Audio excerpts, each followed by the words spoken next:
I don't know, something seems strangely appropriate about this one being out front this time. Anyway, welcome to a very dangerous edition of Ben's Junk. Dangerous because if you've seen enough of these, whenever I talk music, I geek out very easily and I go off on all sorts of long and strange tangents. So be prepared. But anyway, yes, this is going to be my third visit to the well, so to speak, of my vinyl collection. I think I have enough for two more beyond this. But anyway, I think I'm right on schedule for this. The last one was 4 or 5 years ago, and the one before that was 4 or 5 years before that. So keeping things consistent, at least. But anyway, let's just get started. I'm sure this is going to be like the first two installments, a long one. So anyway, this particular copy of George Harrison's All Things Must Pass, his first real proper solo effort, 1970, might look familiar because this is the copy I picked up on the first archive thrifting episode back in early 2018. Now, this is actually in quite good condition. It's not perfect. It does have some wear and tear, and somebody set their coffee cup down on it at some point. But the discs themselves and the sleeves are in really nice shape. So if I pull the lid off here, you can see the paper is really good. And of course, usually when you see this one, the first two, the box is always trashed, and the first two discs are kind of worn out. But disc number 3, the infamous Apple Jam, is almost always pristine. Because imagine that, you've just sat through 2 LPs worth of Harrisongs, if you will, and now you got a whole album of improvised instrumental jams. So you get it, the label Apple and instrumental jams, yeah. So they're perfectly decent jams. I don't think they're bad at all, but I could kind of see where it was seen as overkill, and it does kind of feel like overkill in context, but by the same token, when else would he have done this? So anyway, let's see if I can close this back up. So anyway, of course, George was the one Beatle to have a hand in the great Beatles parody that is the Rutles. And this is the soundtrack to the mockumentary really, called All You Need Is Cash. And I've owned the CD of this for years, like 20 plus years at this point. But a few years ago, I finally broke down and bought this on vinyl, just because even though the CD, as far as the songs go, is better, because this is not the complete soundtrack, there were some legalities and, of course, the constraints of vinyl. But, on CD, it was finally expanded to the whole thing.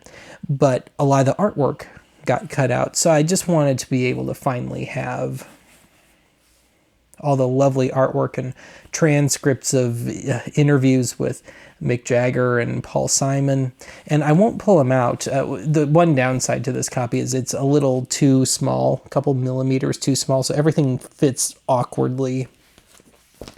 But it does have the original booklet down in there and the custom inner sleeve and everything.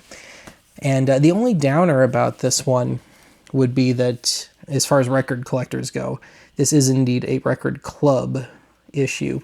And the pressing is okay. It's about par for the course for late 70s Warner Brothers, which could be very good, but it could also be very bad, and it just kind of sits in the middle. But anyway, so Rutles, that was, musically speaking, commandeered by Neil Innes.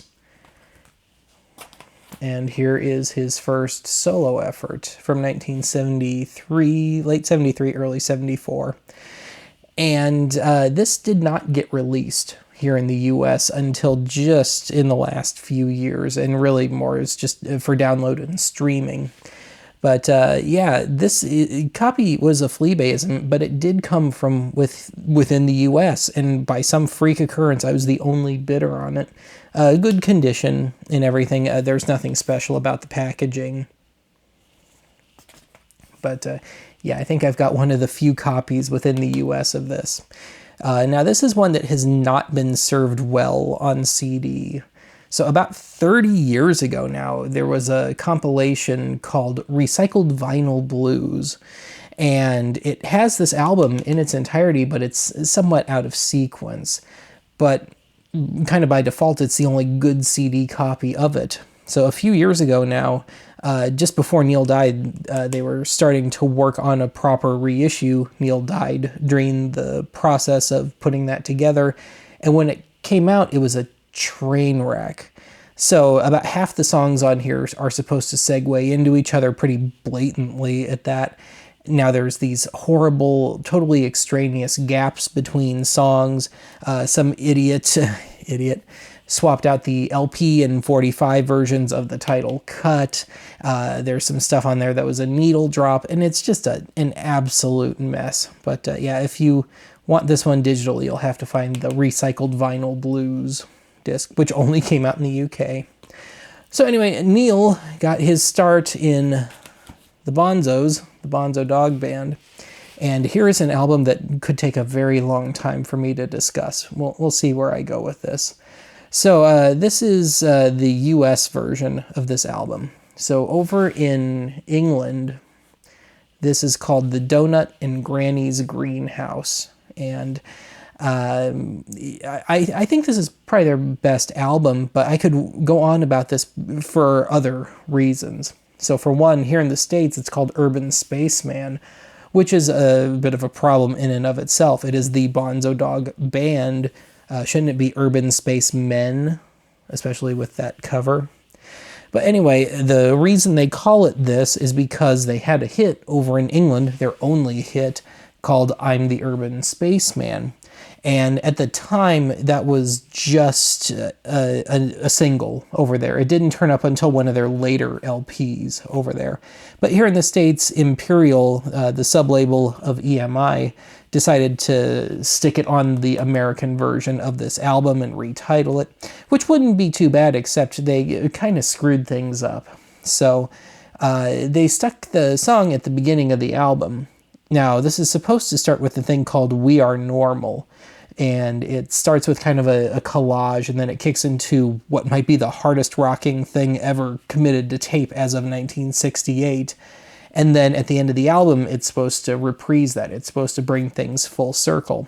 So somebody dinked around with it with this. So Urban Spaceman is the first cut on this, then it's We Are Normal, and you never do get the ending to the whole collage at the end of the album. Now, they could have stuck I'm the Urban Spaceman at the beginning of side 2, and it would not have been disruptive at all. It actually probably would have fit in quite well, but yeah, we clearly weren't thinking ahead with that one. And also, on that note, that song, this is kind of the only way to get a clean copy of that song, because when it did turn up on an album over in England, it segues from the previous cut, and it's a very nasty segue. And for whatever reason, it's carried over to most reissues and greatest hits. So yeah, if you want a clean standalone copy of I'm the Urban Spaceman, you got to find the US version of this particular album. And then on CD, I think the US CD sounds really good of this. I do own the UK version, and that is way overcompressed, over-EQ'd, over-processed in general. And unfortunately, both the US and UK versions lose this wonderful booklet that came with it. So you just cannot get a break with this album. Anyway, we'll switch gears big time here. So on one of the other installments of this, I guess it was the previous one, I showed my copy of Tom Waits' first album, Closing Time, my favorite Tom Waits album, and just one of my favorite albums, period. Since then, I've accrued 2 more Tom albums on vinyl, and I should note, everything, unless I say otherwise, these are all original or at least period copies of these things. But here's Tom's second album, The Heart of Saturday Night, and this is not in great shape. It's got a split top, it's kind of scuffy. I need to find another copy of this, and I grudgingly paid $10 for this one. If it were in good shape, of course, it would have been a total non-issue. So anyway, I have since also picked up one of my other favorite Tom albums, Small Change, and bonus points if you know who she is. But this is a much better condition copy, a real nice, clean copy, both in terms of the sleeve. For the most part, there's a little ring wear on it, but it's a real nice, clean copy of this in general. And of course, Waits was known to cut his albums direct to 2-track, so there wasn't mixing and overdubbing and stuff that would wear down the tape. Everything was still real good and fresh and unprocessed, unsullied. It was all processed going in whatever little was used, so it meant for some very good sounding recordings. But yeah, I need to find Nighthawks at the Diner, though, the one that sits between these two, and an album I've referenced many times. So this did appear on an archive episode once. Brian Auger's Oblivion Express, straight ahead, late 74, early 75. And this was on the one where I discussed vinyl gimmicks. So this was part of the discussion on Dynaflex. And this would have to be one of the last RCA Dynaflex discs. Now, this is the only Auger album I've ever owned on vinyl. But in recent years, it's become one of my demented little missions to buy these albums on CD in their original issue on one-way records, because those are really the only ones that aren't compressed and just all around processed to death. But I've mostly pulled it off. I think I've got like 6 of them. I've got all the important ones, at least. Yeah, but this is a pretty solid album. Really great side 1. Side 2 gets off to a good start, and then it does kind of fall off after that. And the songs are long enough that there's only 5 cuts on this thing. So anyway, I have discussed the Raspberries before, Eric Carmen's old group. I picked this up back in Colorado years ago.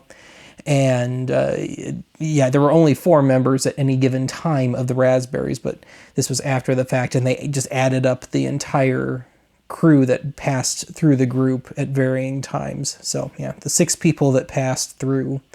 Not a great pressing of this one, and this is another one of those record club issues. And of course, this nicks a little from that Jethro Tull album, Thick as a Brick, where you're reading a big article. Although in this case, it's informative as opposed to comedic.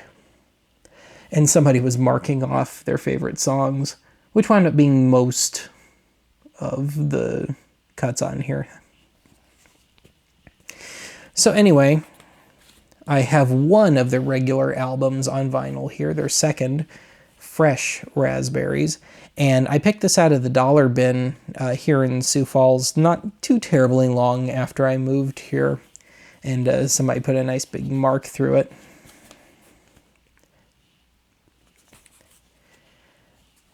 So here's one I brought with me from Colorado, and I have since picked this up on CD, but the Butterfield Blues Band, Paul Butterfield, East West.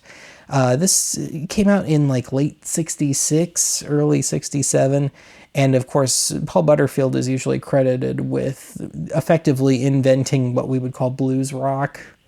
But yeah, this is kind of considered their opus, and you got a young Elvin Bishop in the group who became pretty famous on his own during the 70s.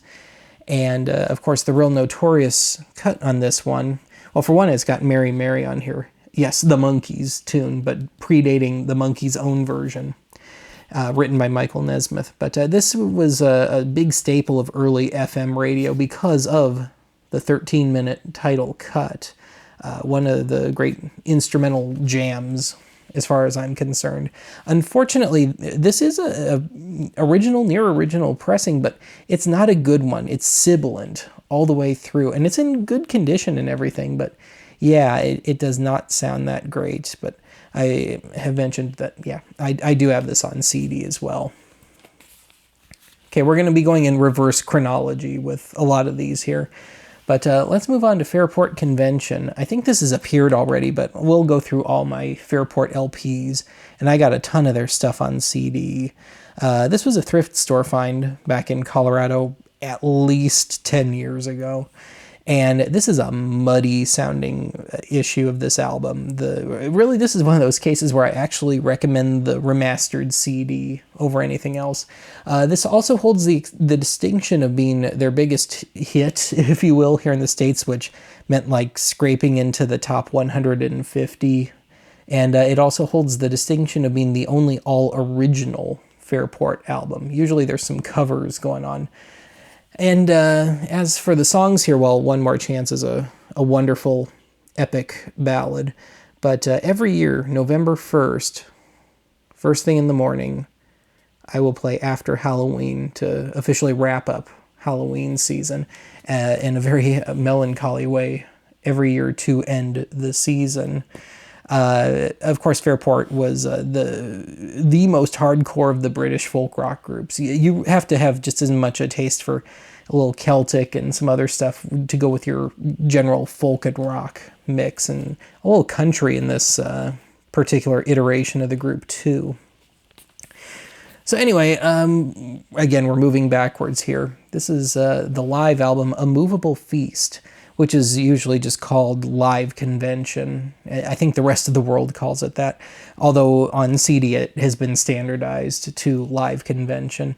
I picked this up at one of the hipster record stores here. It was sitting in the clearance bin, and clearly had for a long time because, I don't know why. I found a lot of Fairport since I've lived here, and Sioux Falls does not strike me as a Fairport sort of town. That was more of a Denver thing. But yeah. This album gets a lot of flack. Fairport 9 from 1973. I like this one. It's not as good as some of what came before it, but I think it holds together quite well. And they were trying to somewhat modernize their sound, I suppose, but it doesn't really mean that much. It's a pretty consistent set of songs, too. So the previous album, Rosie, I love the title cut to this. But it's to me, it doesn't do a whole lot outside of that. Maybe one or two good cuts. I don't even think this was supposed to be a Fairport album initially. So here's their first greatest hits, Fairport Chronicles, and of course we use the term hits very, very loosely. Subsequent issues of this have the big nasty family tree that was the band as of 1972, and that family tree has just gotten bigger and nastier since then. Unfortunately, the seam has split on this one. And also, I think it's kind of strange that Fairport's big FM favorite way back when was a tune called Matty Groves, and it ain't on here. 2-disc set, and their best known tune is nowhere to be found. So if you watch Archive Thrifting, you saw me pick this one up, Full House. And I've mentioned that over in England, the first pressing of this had a different track listing just listed on the cover. But by the time it came here, the correct listing was put on because Richard Thompson, the guitarist, had a bit of a hissy fit over one of the songs, and it got dropped. In the CD era, it's been reinstated, in the remaster era at least. And funnily enough, that dropped song is one of my favorites. Poor Will and the Jolly Hangman. But yeah, it ain't here. So I picked this up here in Sioux Falls as well. Unhalf-Breaking from 1969. And I don't know what A&M Records was smoking with that cover. If you've seen this one, this is not usually the cover. This was only used on the US initial issue of this. The regular album cover is so much better than this. I don't know what was going on here.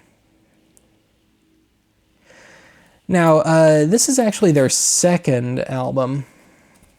This is, in the rest of the world, this is called What We Did on Our Holidays.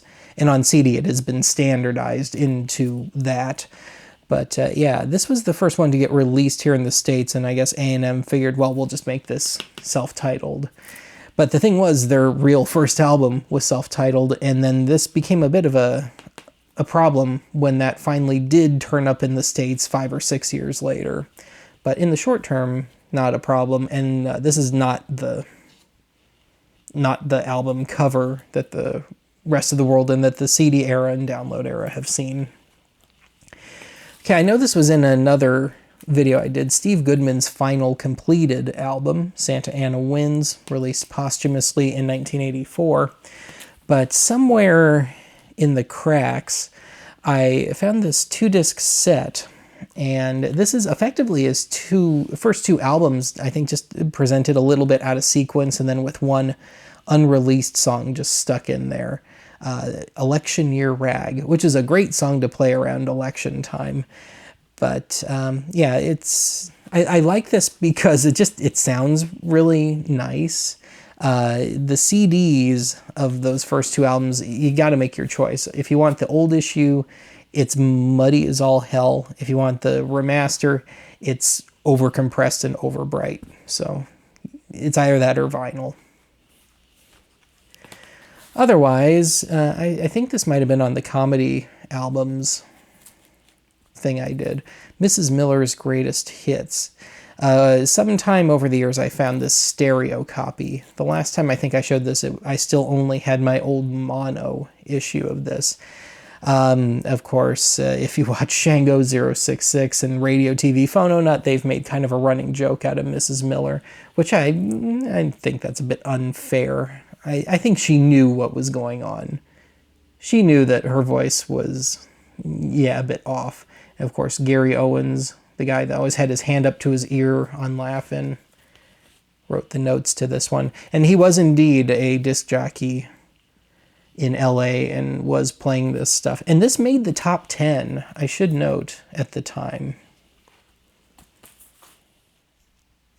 All right, let's get into Nilsson territory here. And again, we're going in reverse order with this. But this was a big deal for me when I found this years and years ago. I think I was just starting college, maybe a little later, but it was a long time ago. This is Harry's, in all reality, final album, Flash Harry, from 1980. And this was only released in England. And I found this in a used record bin, and I think I paid $3 for it. And one of the songs Harry's not even on. He has Eric Idle and Charlie Dorr handling it. Pilot of the Airwaves, if you know that song. And of course we got the Rutles thing going again, Eric Idle. But anyway, at the time, this had never been on CD, so it was an especially big deal. And YouTube was not quite a thing, barely a thing yet. This has since been issued on CD. It is not a great album. It's got maybe 3 keepers on the whole thing as far as I'm concerned. So this is not as valuable as it once was, but man, this was a big deal when I found it. Now, I could have sworn I had all of Nilsson's albums on vinyl, but as it turns out, well, all but one, but as it turns out, I'm certainly missing 3 of them. So I do not have, it's just called Nilsson, but it's KN and some extra N's thrown in there. I do not have That's the Way It Is, which was a little snipe at Elvis Presley. But I do have Sandman. And this is Harry, for the most part, in comedy rock territory. There's only one real straight song on here called Something True. And yes, Harry got squashed by, well, let's just say Harry got the crabs, or the crab. As far as Harry's later albums go, I think this is probably the pick of the litter. And yeah, I'm pretty sure that's a bottle of booze between his legs there. He made 3 albums in 1975 and 6, and it's usually referred to as the Happy Hour trilogy. So anyway, coming earlier in 75, we've got Do It on Monday, and brownie points if you know what that is making fun of, but it's a British thing. But of course, Nilsson was American, but I think he was a little more popular in England. Now, of course, RCA did not like the original title for this. Formerly God's Greatest Hits. Bless it. But anyway, there's a documentary on Harry called Who is Harry Nilsson and Why is Everybody Talking About Him? And at one point in that documentary, you see a commercial for this, shot on video, with Harry on a basketball court making a free throw from across the court and actually making the shot. So it's kind of impressive in that regard. Maybe it's on YouTube. I don't know. All the different sides of Nilsson. So when I did the albums that I'm supposed to hate video recently, but albums that I love, this was already featured. Pussycats, the one he did with John Lennon. And I've shown this one before, but I figured we'll just do all the Nilssons here. So Son of Dracula with the wings. Soundtrack to the movie Son of Dracula. Otherwise, this was one of my more expensive LPs. I bought this when I was a teenager. So there were complaints about the sound quality on Nilsson's albums on CD when they first came out, and the remasters didn't start rolling out till the early 2000s, I think. And so I figured, okay, I'll find an old vinyl and see how it is. And honestly, it sounds about on par with the CD, and there is nothing wrong with that. Actually, I think the old CD of this sounds pretty good. But anyway, this is Harry's album full of standards. So this was a long time before it became kind of a thing for rockers to do the Great American Songbook. But as far as I'm concerned, this is far and away the best rockers doing standards album ever made. It's just, I think Harry had a certain affinity for it. Unfortunately, this was the last album he did where his voice was really intact. But yeah, holds a special place in my blackened heart. Now, once upon a time, this was the most expensive LP I ever owned, Son of Schmilsson. And again, it was me kind of going, well, the CD supposedly doesn't sound all that great. And it's fine, actually. It's the remaster that I don't particularly like. The remaster, it's not over-compressed, but my God, is it over-EQ'd. And this is a pretty heavily EQ'd album, and anyway. But I picked this up at Twist and Shout in Denver when I was, I think I might have still been in middle school or maybe just starting high school when I picked this up. But the CD of this would have been either $9.99 or $11.99 at Tower Records back then, so you're paying full price. But I remember paying $12.99 for this thing. Now, one of the things I liked about picking this up on vinyl was that it has all the artwork. The original CD only retains the cover here. But yeah, it's an interesting album. And if you looked on the front, it said with poster, and boy do they mean it. It is a gigantic poster, effectively a modified version of the cover here. And I don't want to pull this out, but the record itself, somebody dusted off the RCA label from the 1920s or 30s and used it on this. So that was kind of cool. So one of my absolute all-time favorite albums, Nilsson Schmilsson, and about as close as he ever got to just a real straight pop rock album. Although if this came out today, this would be called indie pop or indie rock, I think. I've got 2 copies of this on vinyl. I own copies of this spread across different formats. I have it on cassette. I've owned 3 copies of it over the years on CD. But this is one I found in a thrift store. This is just kind of a quick play copy for me. This is a reissue from, I don't know, probably the late 70s, I would guess. Yes, that is the inside of Harry's refrigerator. But here's the copy I picked up when I was like 15 or so. And if you watch some of the videos I did back in Colorado, this hung on my wall starting in high school, and I just carried with me all the way up until like a year before I moved out here, and the poster has since been put back in here. It's just this picture of Harry just kind of cropped. But this was the only time where I found a real difference between the CD and the vinyl. The old RCA CD of this from the late 80s, early 90s is just flat as all hell. But boy, it was like hearing it for the first time when I popped this on even just my crappy little Sony turntable that I had as a teenager. It was mind-blowing to me. But this has been remastered, and this actually got a very good remaster. The one that's still on the market today is excellent. It sounds just fine.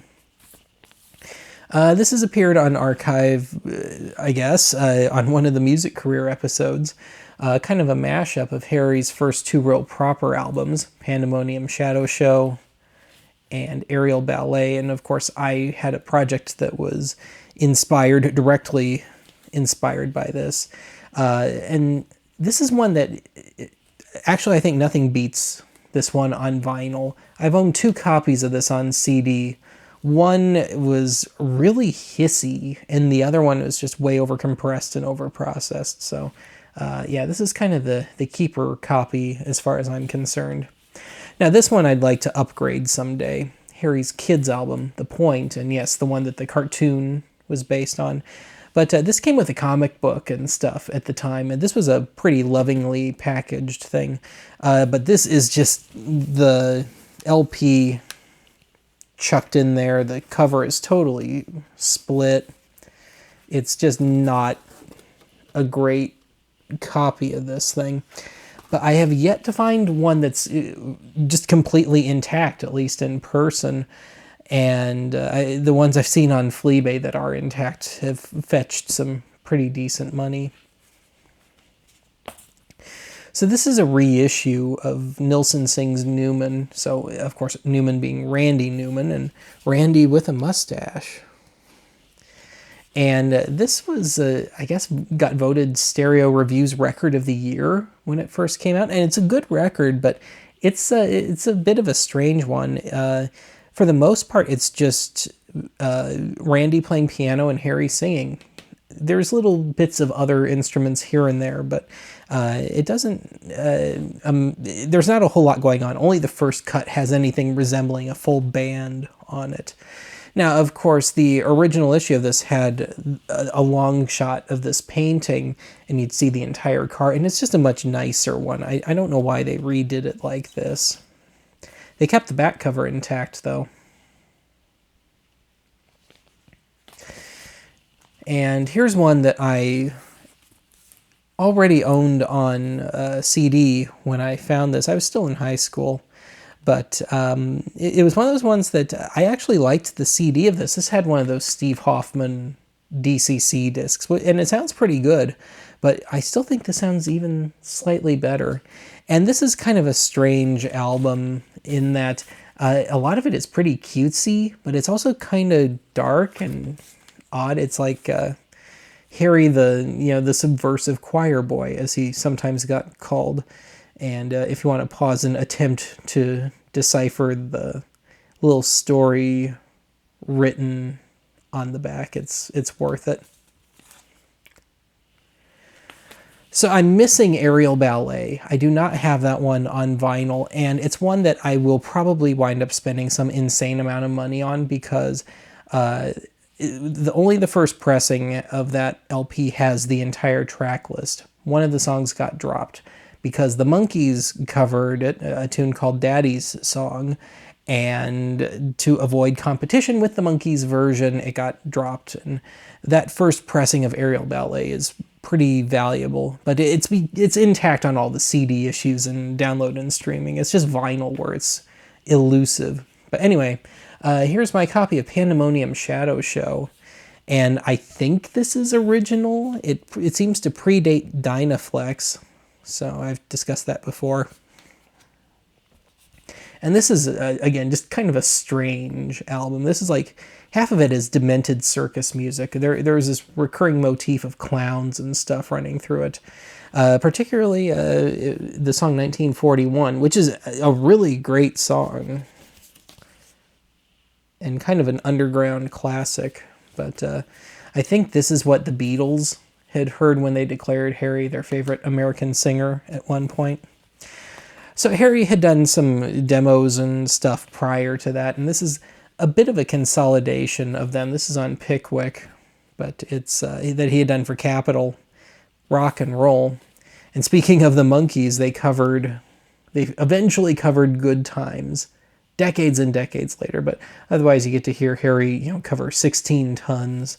It's more of just a curiosity than anything else. All right, when I was a kid, my mom had a cassette copy of this. This is the Rolling Stones Hot Rocks compilation, 2 LP set covering their work up until 1971. It does miss a couple of their hits, but it's a pretty good compilation. I've since acquired it on CD, but I used to play this a lot, so it's probably not in the condition it should be. I used to throw this on my turntable all the time as a teenager. I picked this up when I was like 13 or 14. And one thing that stuck with me about this is that there is some print through. So you can hear ahead of time the next part of each song, or between each song, you can hear the first few seconds of the next cut just leaking through. So I don't know if that was a tape issue or a pressing issue, but I will always associate this with that kind of quirk of it. And indeed, when I did buy this on CD years later, I had become so accustomed to the print through that it was kind of a shock to not have it there. Anyway, I've shown this before. Tommy James, 3 Times in Love, his comeback hit from 79 or 80. But I haven't shown all of my stuff of his.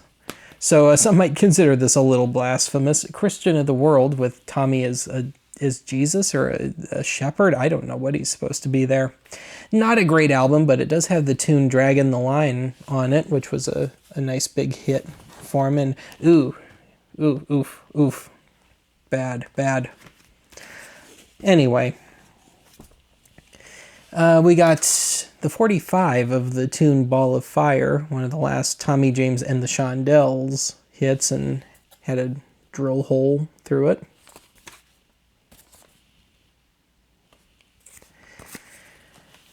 But anyway, this was one of the first LPs I picked up at Twist and Shout, the first time I was able to nag my parents into taking me there when I was like 13 or 14, something like that. And this is noteworthy in that the song Crimson and Clover is the full 5.5-minute album cut on here. Usually it's the 45 version that's like 3:25, something like that. And boy, that was always a special day when I would hear that one on the radio in its entirety.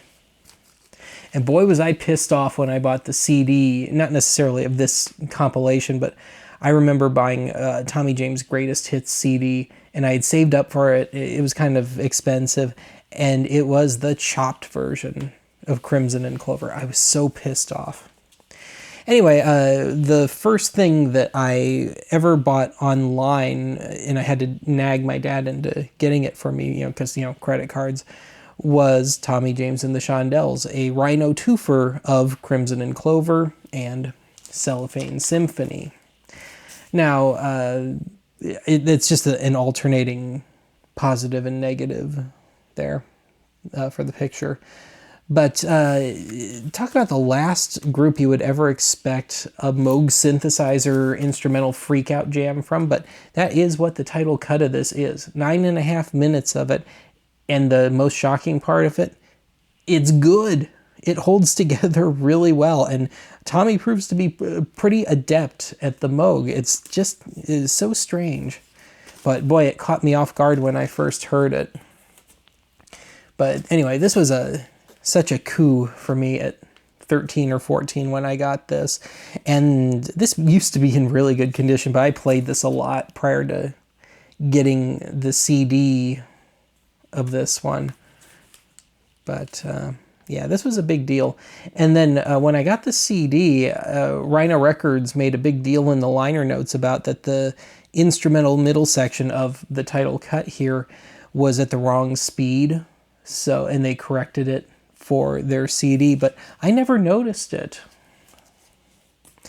I've discussed Mickey Newbury before. I have some of his other ones on vinyl kicking around, but this has his only top 40 single, American Trilogy, which I discussed on the commentary to TV sign-offs, the first one. And yeah, just listen to it. It's kind of spine-tingling. It's very eerie. Now, my favorite Newbury album was the one prior to this called Looks Like Rain, and it missed the charts entirely. It sold very poorly, and it is hard to come by. I have never seen it in the wild, and when I see it on Fleabay, it's generally way overpriced. But he made what he called his American trilogy of albums spread out over different labels because he kept getting kicked off of any label he was on due to bad sales, even though this one, I think this LP made the top 40. But he had to finish his trilogy over the span of several years on different labels. And the tapes for those 3 albums were missing for decades.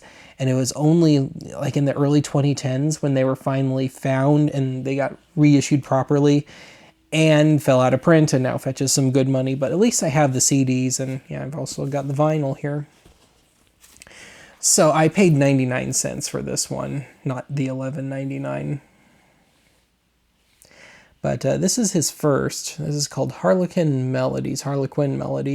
I don't know if this is sealed or resealed, but this is a mix of psychedelic rock and country, but it doesn't fit into either camp at all. It's not like the Flying Burrito Brothers or something like that where there's discernible parts of things. It's a totally odd synthesis, if you will.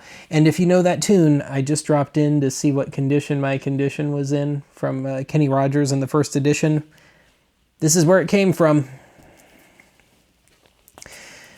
Okay, so this song, or album rather, is one that's noteworthy for its story. As far as listening goes, it's an album where it's a very odd album. It's more of an artsy thing as opposed to a collection of proper songs and stuff.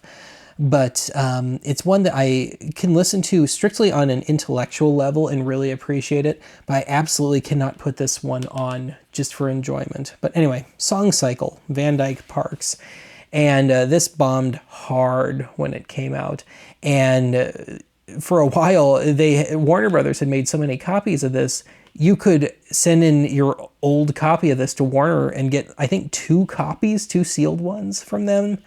And on top of that, I think it's somehow freakishly managed to mostly stay in print all these years. But yeah, it's in good condition except for somebody writing their name on the back. But this is not quite original. It would be it would have the Warner 7 Arts on it, but I still think this copy is from 69 or 70 or so. All right, on to my Warren Zevon LPs, and I've only got a few of them on vinyl. Now, of course, the man's entire discography sits behind me on my bookshelf on CD, but yeah, I've only ever accrued a handful of these on vinyl. So I actually consider this to be one of his worst, The Envoy, and I picked this up on a thrifting episode a few years back. Otherwise, Bad Luck Streak and Dancing School, which is, the cover has seen better days. It's a bit water damaged, but the copy is really nice, if nothing else. And boy, dig that cover. Can't imagine where the bad luck happened. And of course, we got the biggie, Excitable Boy, the one with Werewolves of London. But amusingly, even though this was a top 10 album, it still landed in a cutout bin at some point. And admittedly, I did pay $11 for it, which is a bit on the high side for a cutout copy of this, but it was just in awesome condition. I mean, just pristine, and it plays really, really well, so I consider it worth it. But yeah, I remember buying this on CD like in 2000 or so and just listening to, not the whole thing, but about 2/3 of it just constantly. To me, it kind of drags a bit in the middle of side 2. I've come to appreciate it over the years, but yeah, this is one I go way, way back with. But one of my favorite albums of all time is Warren's self-titled album, his second one overall from 1976. I did not own this on vinyl when I did my video on my favorite albums of all time. But yeah, it was one that was just inevitable. Not in brilliant condition, but more than passable. The only David Bowie I've ever owned on vinyl. I got a handful of his stuff on CD.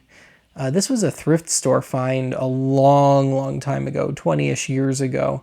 He was still alive, and kind of in one of those, probably the last real lull his career had. So when you could actually find this stuff and find it in a thrift store bin, and alas, it is not sealed. It is open, but it's a nice sounding copy of it. I know I've shown this one before, Phil Collins, No Jacket Required, but I haven't shown much of my Genesis stuff. I've got almost all of this on CD. Actually, I have all of this on CD and well beyond, but here's the rest of it. So Peter Gabriel's second one, sometimes known as Scratch, from 1978. And Gabriel kind of hunched over there. So Invisible Touch, which I've shown before, and a really good clean copy of it. A good clean copy of And Then There Were Three, the first one after Steve Hackett left, and this is, in my opinion, one of their worst. Few good cuts on it, but not one I ever want to hear as a whole work. Obviously, I picked this up at a thrift store bin back in Colorado.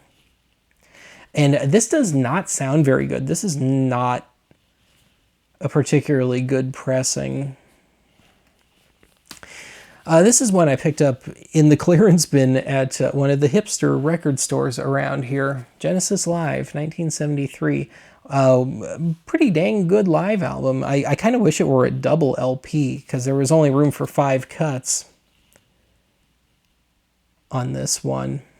Probably the definitive version of The Knife on here.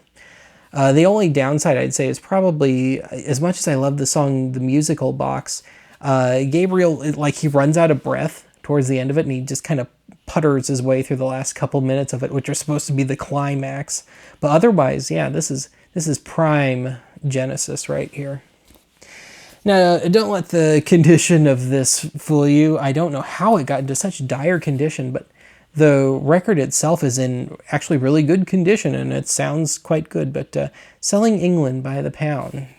So obviously we're in the Peter Gabriel era here.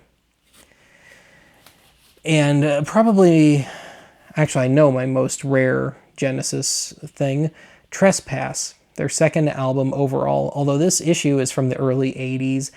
This is a German copy of it. And of course, if you open up the gatefold, it's a knife slashing through the painting, after the song The Knife.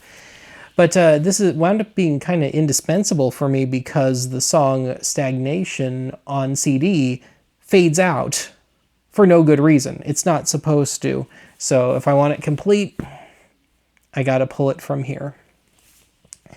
And since we're doing the whole prog rock thing, let's reacquaint ourselves with my small Yes collection. So from that first thrifting episode, 90125, I've owned this on CD forever. And it's an album that's kind of grown on me. I still got the price tag down there. An album that's grown on me more and more over the years. Of course, everybody's favorite owner of a horse and cart, as Rick Wakeman likes to call it. But probably my favorite cut on here is It Can Happen, the second single from this one. So I have 2 copies of Fragile, and one is indeed a modern day reissue here. But this is the old one. And then I've got Acoustic Labs, or whatever the hell this thing is called. And this is water damaged, but still sealed. I've been hesitant to open this one. But this, if you ask me what my favorite Yes album is, of the ones I've heard at least, this is it. This is the one that I can sit through from end to end and really enjoy it and get something new out of it. So now we're getting back into the first LPs I ever owned. So this is Emerson, Lake and Palmer, Brain Salad Surgery. But this had initially flaps over it, so it was a kind of a revealing artwork here. And if you know the story about this, there was a certain amount of airbrushing because there was a certain thing coming out of the mouth at one point. But I'd love to replace my copy of this one, just so the flaps would be intact. But I guess this is a radio station copy, and somebody got sick of the flaps and just ripped them off. And that's the best I can think of. Anyway, I've discussed pictures at an exhibition before. So I did a video on like progressive rock on Laserdisc and VHS and stuff, and I have a performance of this on Laserdisc, a Japanese Laserdisc, and I like this one. This one gets some guff sometimes, but I actually really enjoy this one, and the live version is fantastic. Tarkus, their second album, I bought this. I didn't get this on CD until just in the last few years, but I love the title cut, which is the entire first side, and I never cared for side 2. And my feelings haven't really changed over the years. We got another one of those wonderful Oh-So 70s gatefolds there.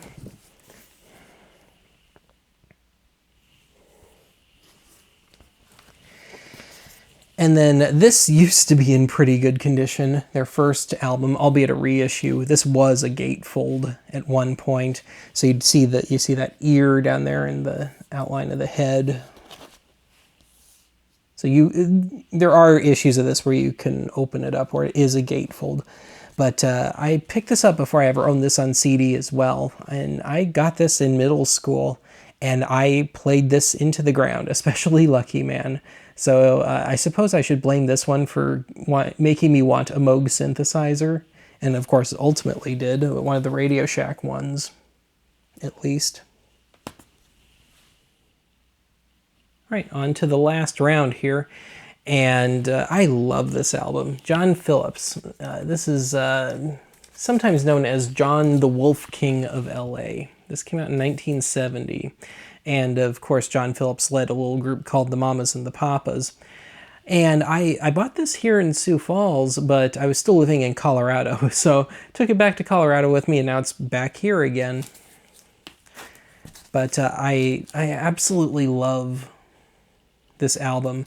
And don't expect Mamas and Papas on here. You don't expect all the big harmonies. This is a country rock singer-songwriter album. And really, this is kind of the ultimate hangover album. This is one of those true morning after sort of records. And this is even better on CD if you can find the issue from Beatles-era Band, which adds a bunch of extra tunes on it, and ones that could have easily made the final cut, but that would have made this like a 3-sided sort of deal. Plus the 45 version of the song Mississippi, which was the hit from this, scraped the top 40. And actually, it's one of those rare times I prefer the 45 version. To me, the album version is just kind of, doesn't quite move. Something is going on in the 45 version that it snaps a little more. So there's a kind of an infamous cover here. Simon and Garfunkel's Greatest Hits, and kind of an infamous compilation. Real quickie cash-in job. I think they played a quick reunion gig for George McGovern when he was running for president, if memory serves, and this was just slapped on the market. And of course, Paul Simon was looking like Gallagher at the time.